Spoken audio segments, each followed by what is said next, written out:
Good morning, Sally. How are you today? Good morning, Harry. Always wonderful seeing your happy, smiling face. Bow tie I for don't have today. bow tie on today, but it's a bit warm. Mm, We're in the middle of a heat wave, so it's too warm for a bow tie. doesn't happen often. It's going to be 40, 41 at the end of the week. It's a high mid-30s at the moment. Wow, incredible, incredible. Yeah. Slightly uncomfortable. You So got smoke? You got smoke today? no, it is actually quite hazy, but the last few days has been crystal clear. It's been awesome. So Yeah.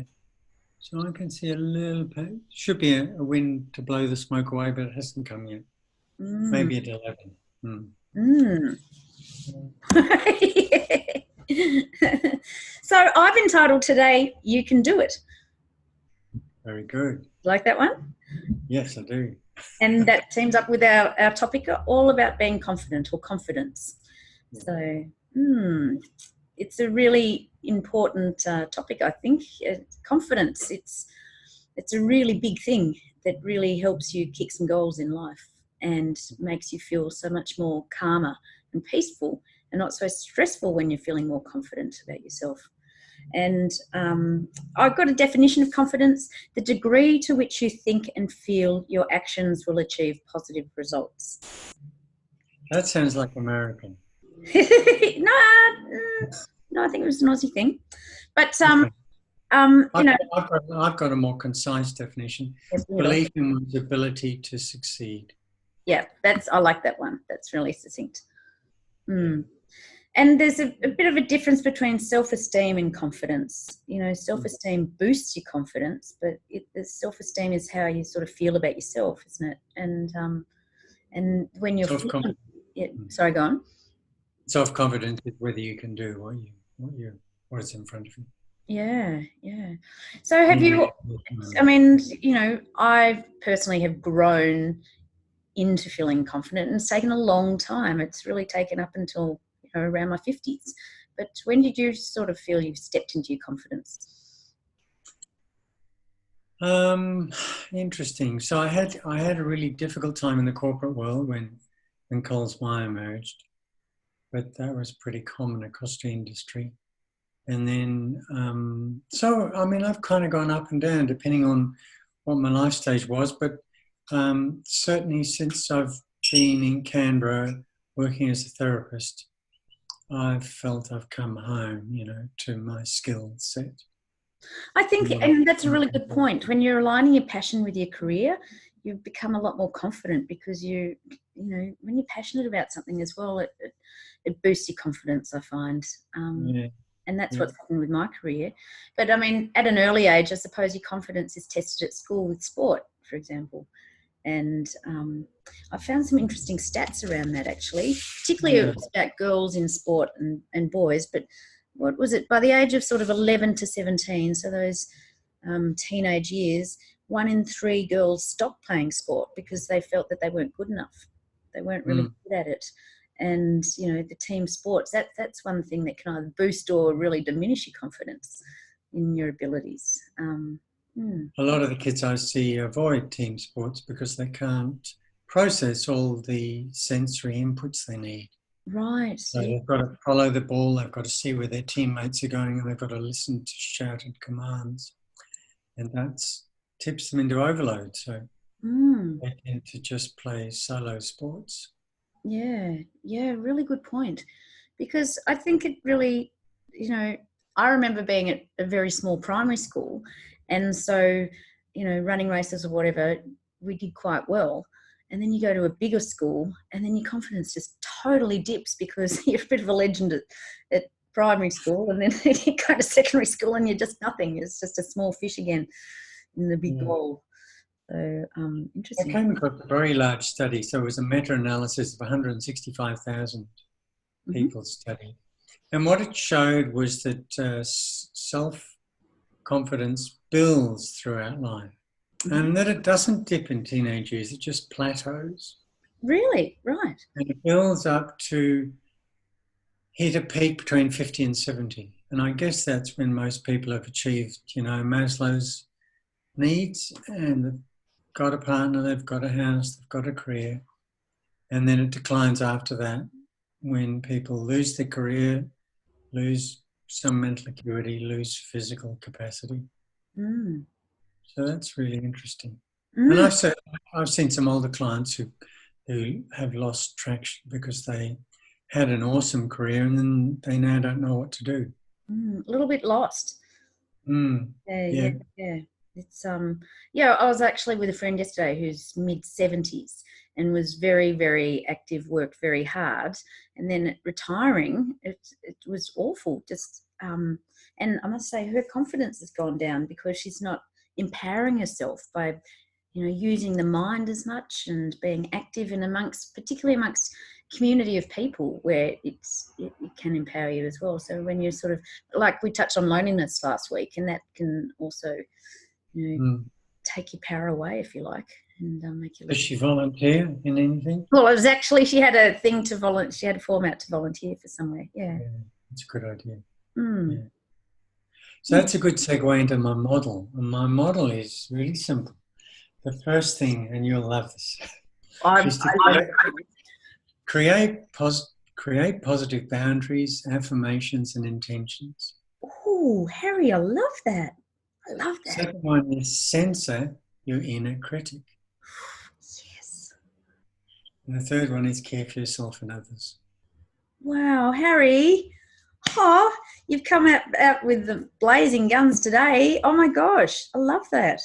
If you create and censor, you protect yourself. Mm. If you censor and care, you become more positive. Yeah. If you care and create, you generate a purpose, and then you step into your power. Oh, man, you've been really in tune today. I love it. I love it. Because I've got a model, but that's just like, you've blown me away with that. I really like that. I thought you would. It's the angle of Harry that I really love and adore. Oh yeah, the affirmations. It's awesome. The boundaries. Love it. Love it. Yeah, I knew you'd like that. Oh, you've given me it. Yeah, beautiful. That's awesome. Oh well, my model's very different, but I love that. It's like whoa, I really love that model. Okay, so I've got, if you commit, take action steps towards the goal you are choosing to achieve, and then gain some control. Be in the driver's seat, believe that you can influence and achieve the results you're wanting. You can do it. Then team that up with some clarity. Clarity about what you want to achieve. And overall, if you commit and get that control, you get strengthen your self-esteem, so that it can boost your self-esteem, the way you feel about yourself and how you value yourself and your self-worth. Then when you've got control and clarity, you've got what is it here? Self-assessment. Be clear about your attributes and your ability, your strengths, weaknesses, and be realistic.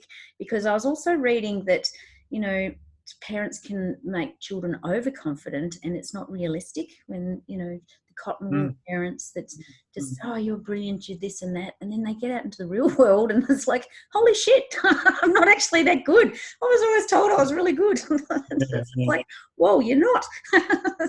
That's just reality.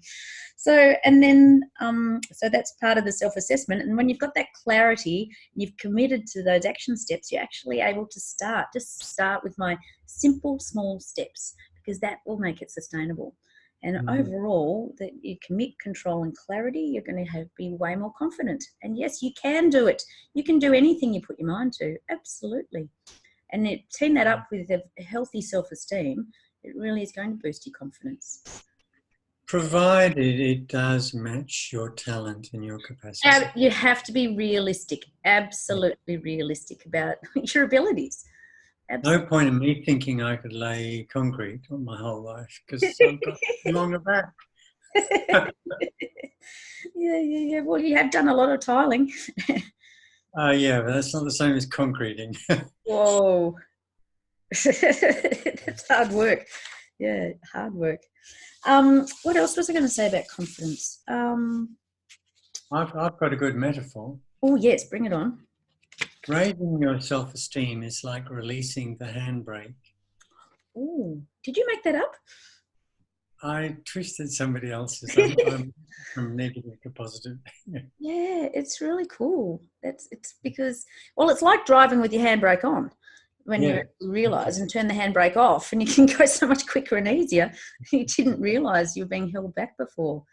And what I love about being confident is that you have that calmness with it, because, it's the thing that throws you out of your confidence is the anxiety that whirls up, the doubt, as you said, the inner critic that gets in your head. Oh, you can't do it. You're not good enough, blah, blah, blah. Whereas the inner coach is like, come on, yeah, give it a go, try anything once. So, and it's overcoming that inner critic, that head talk, the head chatter can do your frigging head in. Absolutely. That's right. Yes. Mm. Yeah. It's very common. So I've got 3 steps. They're pretty simple, and this week they're different from a model. The first one is love yourself. Yep, good one.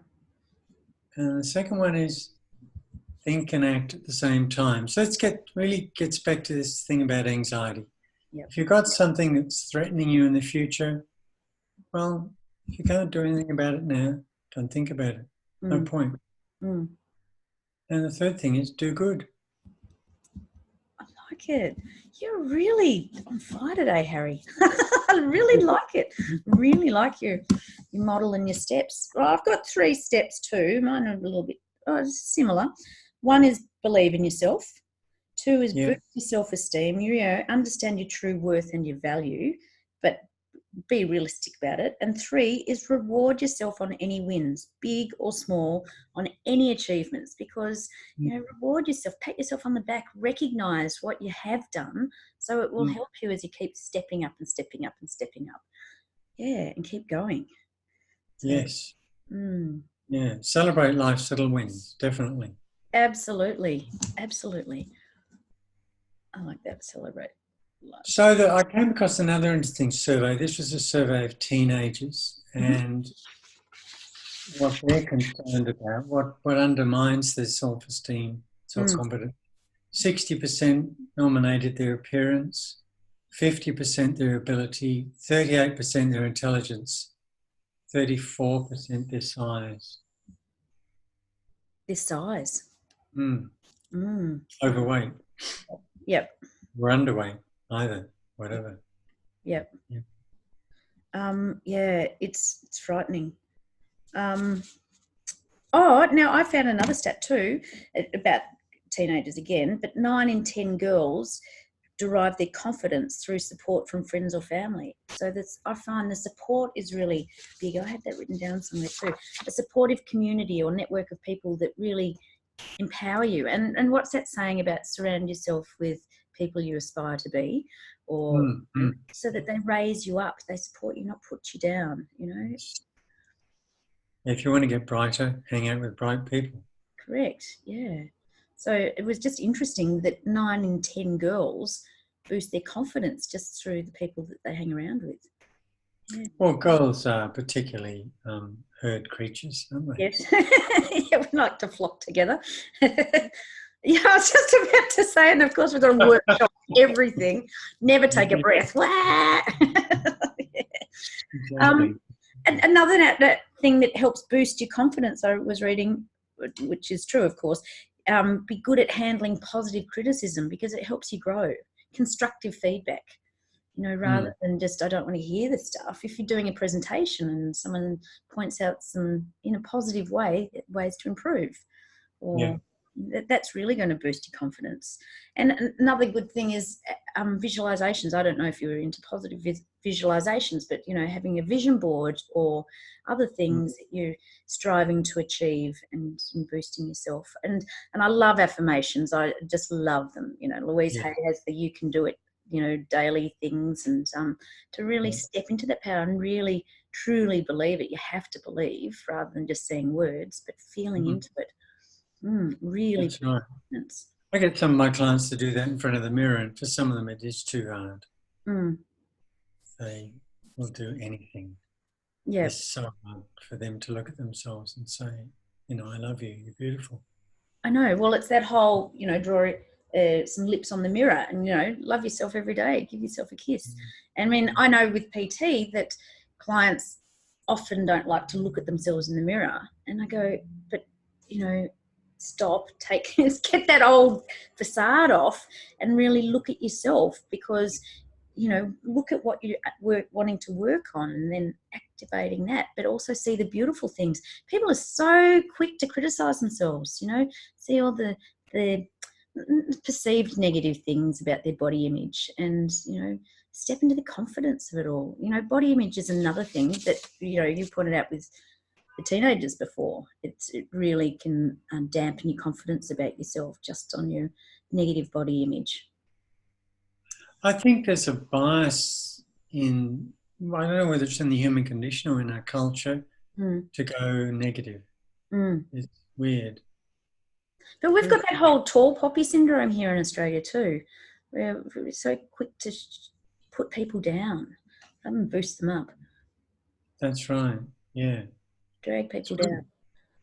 Maybe it's as a result of being a colony. There has to be something in it, because we're world class at it. World class. Because the Americans don't do it, do they? No way. Even if they're speaking shit, they do, they sound confident and they believe in themselves. And that's right. Yeah. Absolutely. That was putting it in a nice way. But yeah, it's just something that I just wish I could have stepped into my power many, many, many years ago. But that's all part of experience and life and my journey, I suppose. But, I think it's a tricky one, as I was saying before, with parents being realistic with their children about their abilities and, of course, encouraging them and stuff, but so that there's a realistic understanding of, their strengths and weaknesses as well. So I've been looking off screen to try and remind my memory of the film we saw the other day, and it's a good match to what we're talking about. Mm-hmm. And it's the new Tom Hanks movie, A Beautiful Day in the Neighborhood. Never heard of it. It's incredible. It's one of the most positive movies I've been to see, like, for a decade. Really? I recommend it. It's about a guy in the US who ran a children's show, and it's about his life. And it's not a documentary, but it weaves around into a story. I thoroughly recommend it, Sally. Is it a new one out, or is it an old one? Oh, it's new. No, it's in cinema. A Beautiful Day in the Neighborhood. Is that what you said? Wow. Well, anything that's inspiring, it's awesome. Yeah, really enjoyed it. I think I might go and see a few movies this week too. It's so hot. Oh yeah, for sure, to escape the heat. Which reminds me, I have a saying, there's nothing more attractive than a confident person. And just when you're feeling confident, all the other stresses go. You're not so worried about what other people think about you, how you're perceived. If you're feeling confident within yourself, conducting yourself with love, respect and dignity, well then you can let all the other stresses go of, you eat all the gossip and all that sort of stuff. Hold your head up high, carry on.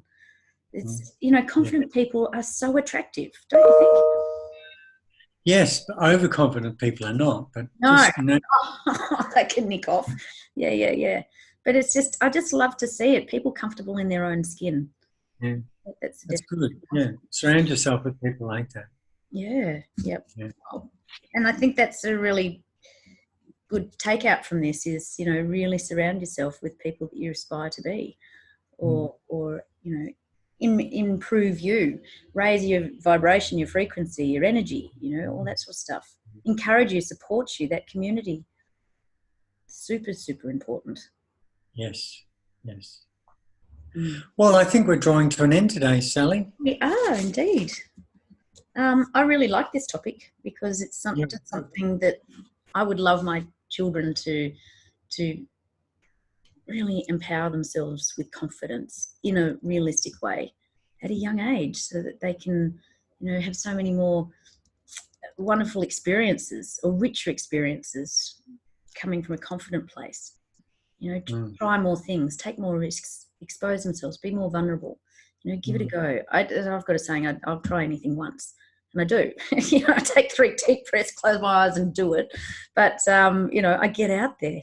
It's the only What way. about cleaning the gutters? We were talking about. Oh, God, I was up there last week. Terrible. I mean, I've got massive leaks in there, but I was up on the ladder and I said to my son, Tom, do you want to go up there and do the gutters? It's like, no, that's a long way. And I don't like ladders particularly. Yeah. But I did it anyway. And Good on you. Good on you. yes, I got up there and, waving to the cars driving past. And it was a little scary, but I did it. And it's coming down that's worse than going up. Yeah, isn't that interesting? It is always, yes. And we've got some that are too high for, say, if the ground is sloping. So the leaf blower is quite heavy. I took that up and blew leaves out with the leaf blower. So I had to climb the ladder with the leaf blower. Hope you used your core strength there. Yes, I did. It's sore afterwards. Yeah. Well, mine was actually full of like mud, about that deep. Yeah. Plants and everything, all the silt. Yes. Yeah. Very messy. Ruined my fingernails. Gloves, my dear. Next time. Third world problems, eh? Yeah, indeed. Yes. Well, anyway, lovely chatting with you, Harry. I really love this being confident. So glad you. Really awesome. Such an awesome week. Yeah, you too. Stay out of the heat, Harry. Hope you don't get any heat stroke. Enjoy all those. Stay out of the fires. Yeah. Oh yes. Well, good luck with that. Yes. Well, not good luck. Let's just pray that everything just passes really quickly. I think they put out the fire at the airport. There was one at the airport, at Canberra Airport. Yeah, there was. Yeah, it was shut down for a day. They put that out. Yeah. That's so close to home. That's ridiculous. Closer to PJ than me. Yes, my goodness. That's frightening. That is frightening. It's becoming very. Went up the edge of West Queanbeyan. Wow. Yeah. That's really. I'll send you a picture. Yeah, dude. That's amazingly yuck. Oh, I wish they'd stop. You won't get a bushfire where you are. You're too far in. What's that? You won't get a bushfire where you are. You're too far in. No way. That's no. Well, if it ever happened in here, I'd be shocked. It's a concrete city here. Yes, indeed. Yeah, I can see the reflections of the cars on your face every now and then. Oh, right. They're coming through. There's trees, but not all the scrubs. Yeah. All right. Well, that's awesome. What a great topic. Thank you, Sally. Yes. Well, I look forward to catching up with you next week. Hopefully it'll be cooler for you then. See you later. Bye. Bye-bye.